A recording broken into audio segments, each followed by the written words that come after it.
The Book of Ruth.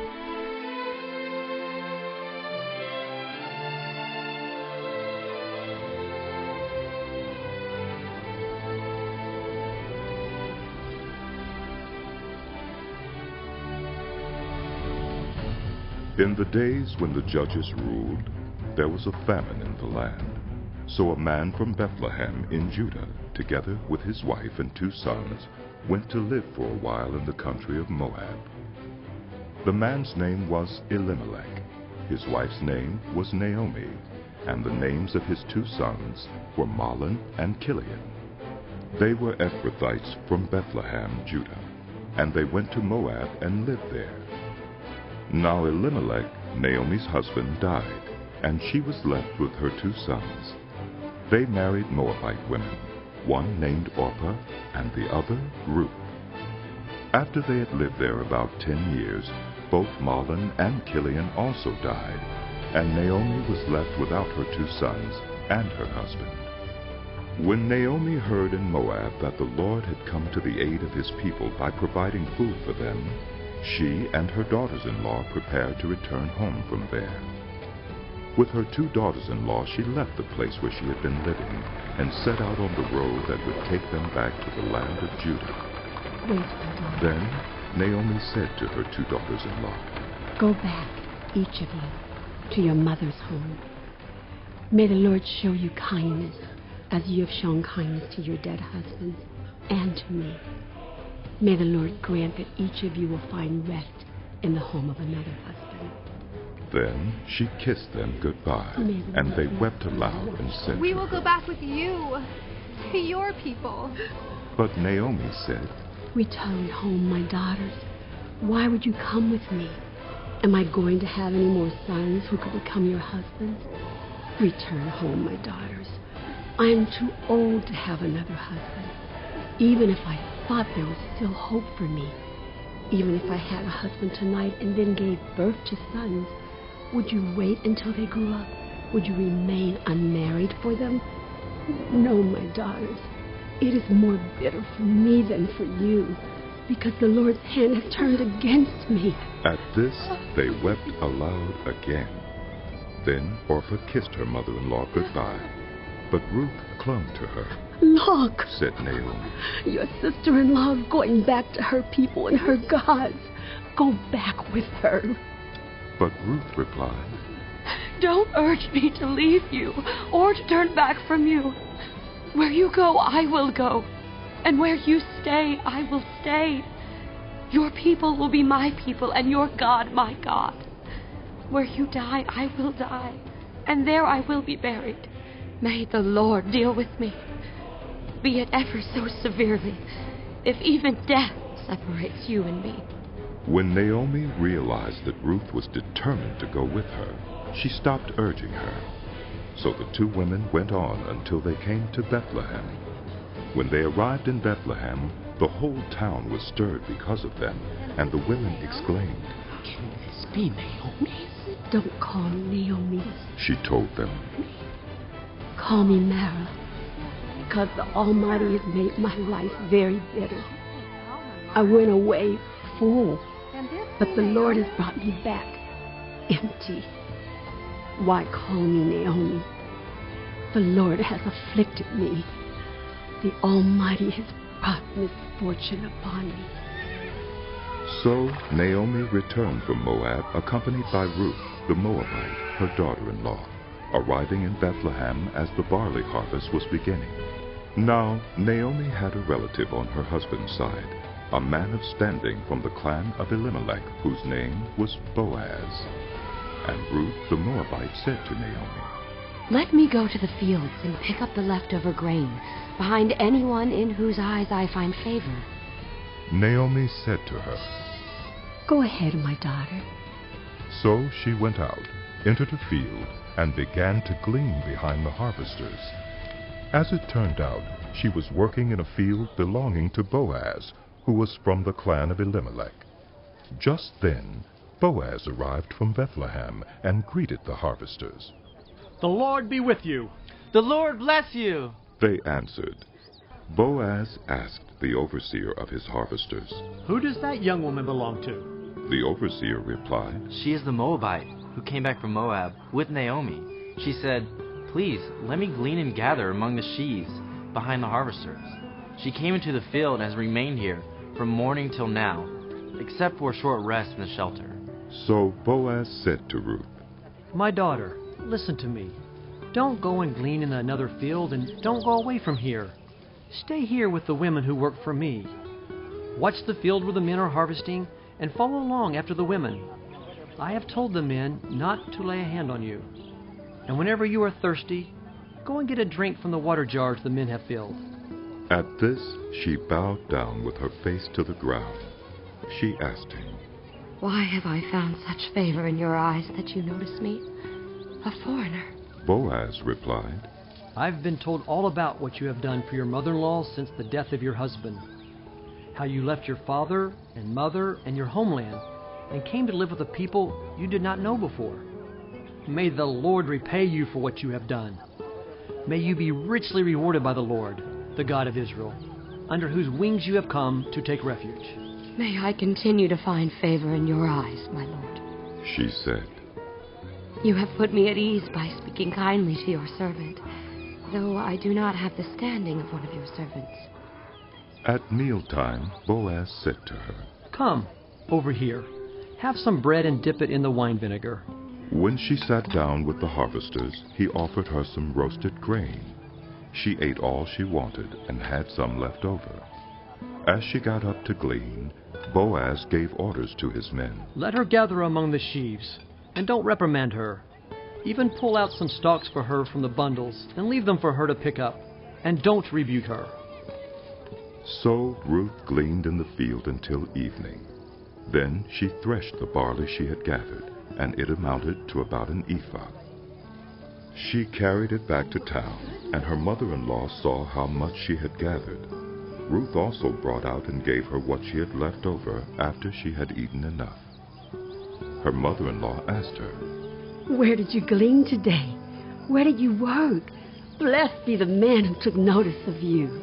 Then Ruth told her mother-in-law about the one at whose place she had been working.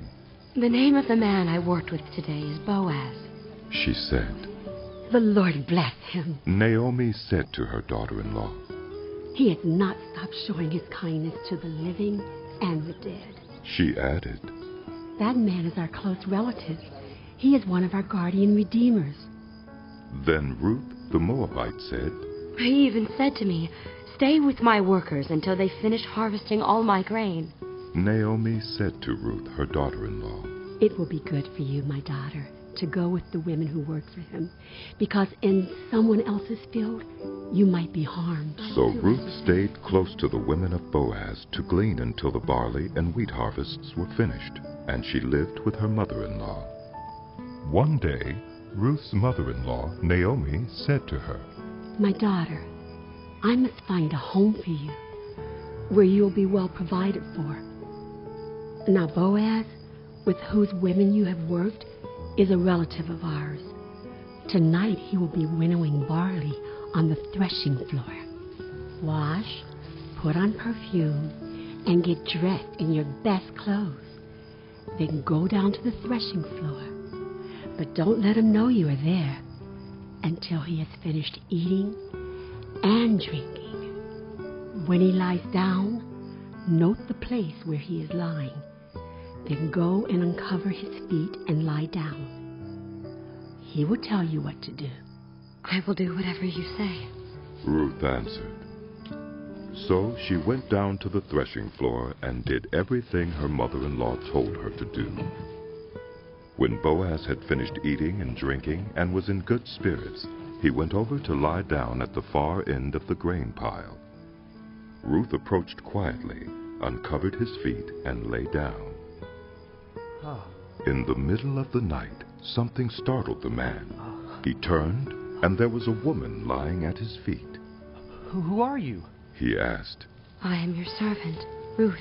She said, Spread the corner of your garment over me, since you are a guardian redeemer of our family. The Lord bless you, my daughter. He replied. This kindness is greater than that which you showed earlier. You have not run after the younger men, whether rich or poor. And now, my daughter, don't be afraid. I will do for you all you ask. All the people of my town know that you are a woman of noble character. Although it is true that I am a guardian redeemer of our family, there is another who is more closely related than I. Stay here for the night, and in the morning, if he wants to do his duty as your guardian redeemer, good. Let him redeem you. But if he is not willing, as surely as the Lord lives, I will do it. Lie here until morning. So she lay at his feet until morning, but got up before anyone could be recognized. And he said, No one must know that a woman came to the threshing floor. He also said, Bring me the shawl you are wearing and hold it out. When she did so, he poured into it 6 measures of barley and placed the bundle on her. Then he went back to town. When Ruth came to her mother-in-law, Naomi asked, How did it go, my daughter? Then she told her everything Boaz had done for her and added, He gave me these 6 measures of barley, saying, Don't go back to your mother-in-law empty-handed. Then Naomi said, Wait, my daughter, until you find out what happens, for the man will not rest until the matter is settled today. Meanwhile, Boaz went up to the town gate and sat down there just as the guardian redeemer he had mentioned came along. Boaz said, Come over here, my friend, and sit down. So he went over and sat down. Boaz took 10 of the elders of the town and said, Sit here. And they did so. Then he said to the guardian redeemer, Naomi, who has come back from Moab, is selling the piece of land that belonged to our relative Elimelech. I thought I should bring the matter to your attention and suggest that you buy it, in the presence of these seated here and in the presence of the elders of my people. If you will redeem it, do so. But if you will not, tell me, so I will know. For no one has the right to do it except you, and I am next in line. I will redeem it. He said. It is done. Then Boaz said, On the day you buy the land from Naomi, you also acquire Ruth, the Moabite, the dead man's widow, in order to maintain the name of the dead with his property. At this, the guardian redeemer said, Then I cannot redeem it, because I might endanger my own estate. You redeem it yourself. I cannot do it. Now, in earlier times in Israel, for the redemption and transfer of property to become final, one party took off his sandal and gave it to the other. This was the method of legalizing transactions in Israel. So the guardian redeemer said to Boaz, Buy it yourself. and he removed his sandal. Here. Then Boaz announced to the elders and all the people, Today you are witnesses that I have bought from Naomi all the property of Elimelech, Kilion, and Mahlon. I have also acquired Ruth, the Moabite, Mahlon's widow, as my wife, in order to maintain the name of the dead with his property, so that his name will not disappear from among his family or from his hometown. Today you are witnesses. Then the elders and all the people at the gate said, We are witnesses. May the Lord make the woman who is coming into your home like Rachel and Leah, who together built up the family of Israel. May you have standing in Ephrathah and be famous in Bethlehem. Through the offspring the Lord gives you by this young woman, may your family be like that of Perez, whom Tamar bore to Judah. So Boaz took Ruth, and she became his wife. When he made love to her, the Lord enabled her to conceive, and she gave birth to a son. The women said to Naomi, Praise be to the Lord, who this day has not left you without a guardian redeemer. May he become famous throughout Israel. He will renew your life and sustain you in your old age. For your daughter-in-law, who loves you and who is better to you than 7 sons, has given him birth. Then Naomi took the child in her arms and cared for him. The women living there said, Naomi has a son. and they named him Obed. He was the father of Jesse, the father of David. This, then, is the family line of Perez. Perez was the father of Hezron, Hezron the father of Ram, Ram the father of Amminadab, Amminadab the father of Nahshon, Nahshon the father of Salmon, Salmon the father of Boaz, Boaz the father of Obed, Obed the father of Jesse, and Jesse the father of David.